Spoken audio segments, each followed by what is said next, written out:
Well, these objects kept coming over flying the same kind of formation that we fly in our fighters. Where were you flying? We were flying in Germany, and we were flying F-86s. And they would come over and do the same maneuvers that we make, except every once in a while one of them would go zip. And you just can't do that in a fighter, a conventional fighter. Was this on radar or was this visual?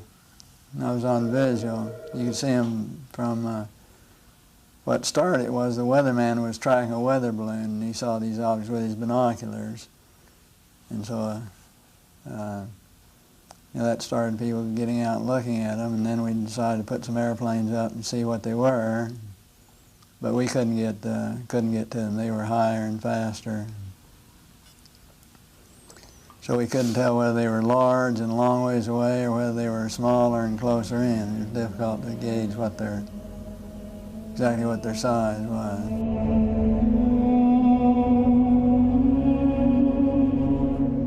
They were definitely in formation.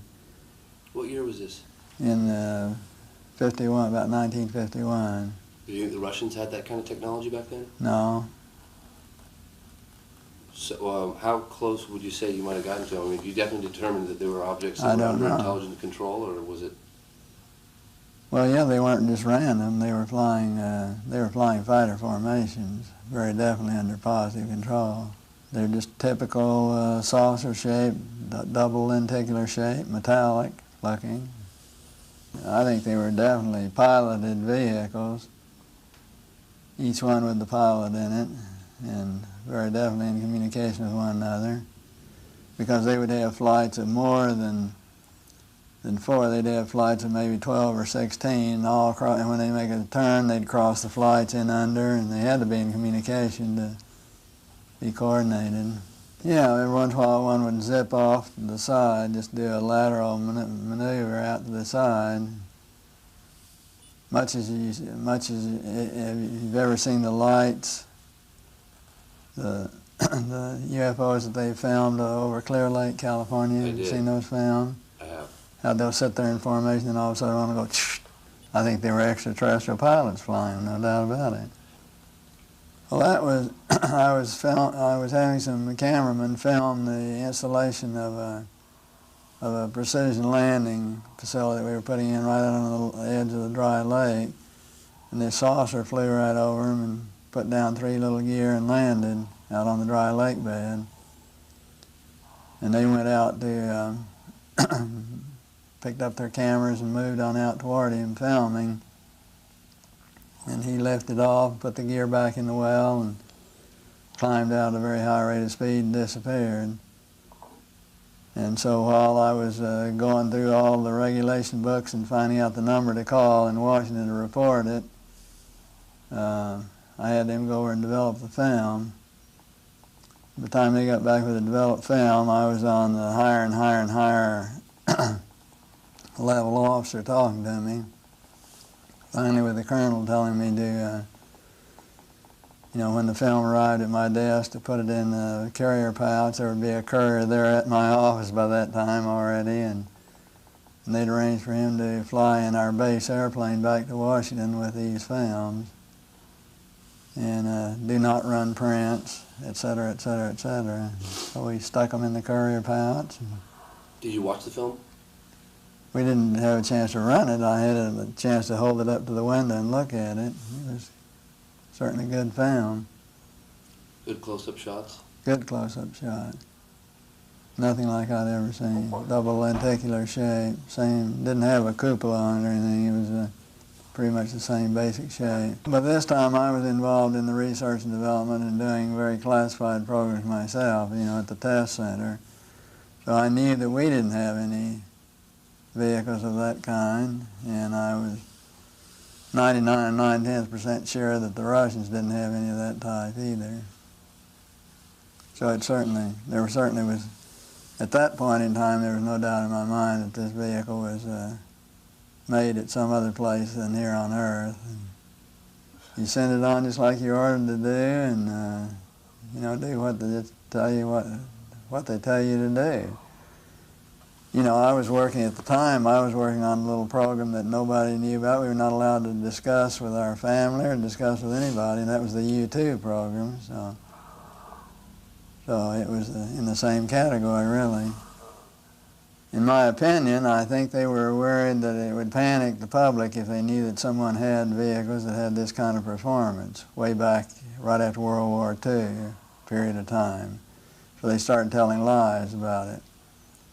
And then I think they had to cover another lie, you know, tell another lie to cover their first lie, and now they don't know how to get out of it. Now it's going to be so embarrassing to admit that all these administrations have told a lot of untruths that it's going to be embarrassing to get out of it.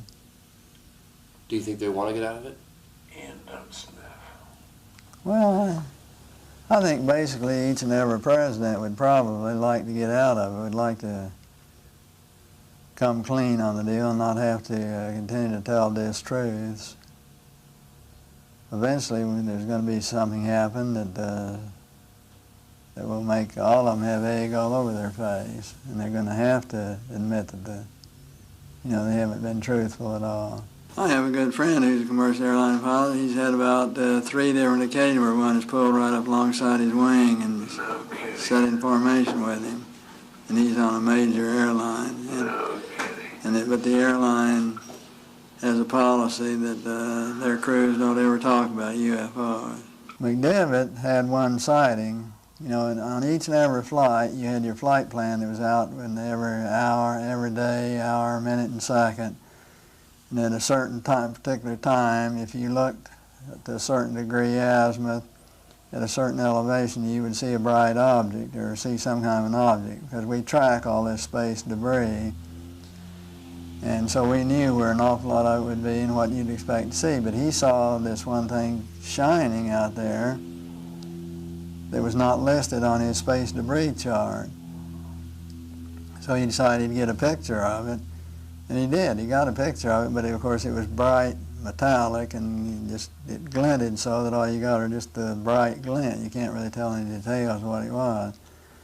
And then he saw it for a few minutes. They tracked it, got the one picture of it, but nobody knew what it was. Well, somebody's kept it pretty secret for quite a while, haven't they?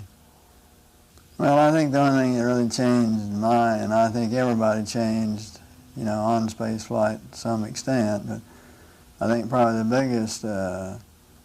biggest influence that it had was it's a real humbler, because when you look at this beautiful big universe that God has created for us, and you realize you're about that part of it, it makes you feel just about that big. Sure takes one down a few notches.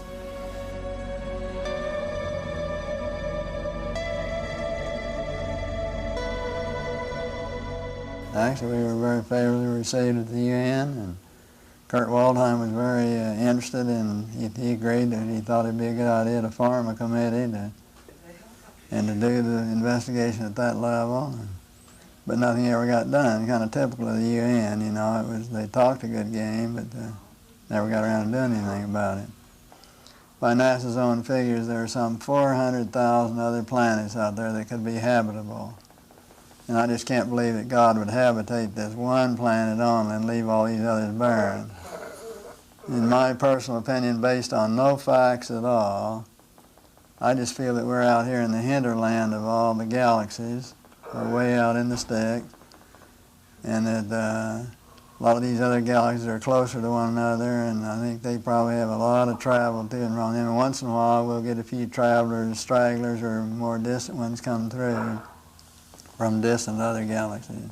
We should form a group at the UN level to start gathering information from around the world, and when you get sightings and information and investigations, actually let it be handled and coordinated from that level, because there were a lot of countries that had information, and there were a lot of countries like Russia is now. The government of Russia now works directly with the civilian UFO groups. And you have a difference from country to country to country, but have all this information come together and be correlated in one place would really be a benefit to really try and determine what is real and what is fake. Just thinking about what we could do from a technical point of view. Some of them may be remotely operated. They may be radio controlled, so to speak, like we call unmanned unpiloted vehicles. Some of them may be that. I think some of them undoubtedly have crews in them and have other people, and in my opinion, I think those people are probably very similar to us. Do you think they recovered one of those saucers that you saw? Very likely. And I think definitely there was something other than a weather balloon there. Well, I think the truth has been very submerged in all the lies that have been told. I'd like to think they reversed engineered it and did something with it, you know, did some benefit with it, which would be the logical thing to do. Did you ever try to, did you know where that footage went of the flying saucer that landed on the tarmac? Went to Washington, that's all that I know. Did you ever keep in touch with anybody about it or discuss it? How would I keep in touch with anybody about it? There's no way within the military or within the government of keeping track of something that is classified unless you're directly involved in it, and I was not. So I had no way of knowing what happened to it. Was it included in part of the Project Blue Book investigation? No, it was not. And that was one of the complaints I had about Project Blue Book, which in my opinion, Project Blue Book was totally a whitewash. There were a number of other things on Blue Book that I had occasion to know about that were not included in Blue Book either. Well, that was one of the reasons we did the U2 program the way we did it, was because we hadn't put no classification at all on it, because when you classify a program, then a congressman or a senator think they can go out and tell the whole details. You know, they're privileged to be able to do that. Totally trample all over security and tell the details about whoever they want to. Didn't classify it all, and until Powers was shot down, the world really didn't know about U2s, or at least in the United States. In my opinion, I think they are coming from some other planet. I think there's no doubt in my mind. I think they're for real. I think eventually we'll find out that there's regular travel here on this Earth from other planets. I think we have a lot of potential learning from them if we can just set up the schedule of how to go about doing it. I think they're just the same as we are, just a little higher, a little further, and a little faster. And they can come and land in my backyard anytime. If they want to come and land in my backyard, I'd welcome them. To ready, so they came out to the plane. But prior to that, this just hovered over the plane for a short period of time, and then it vanished. We were told later that it was picked up on radar. It wasn't as if you actually saw it glide away. It was like in a wisp, it was gone.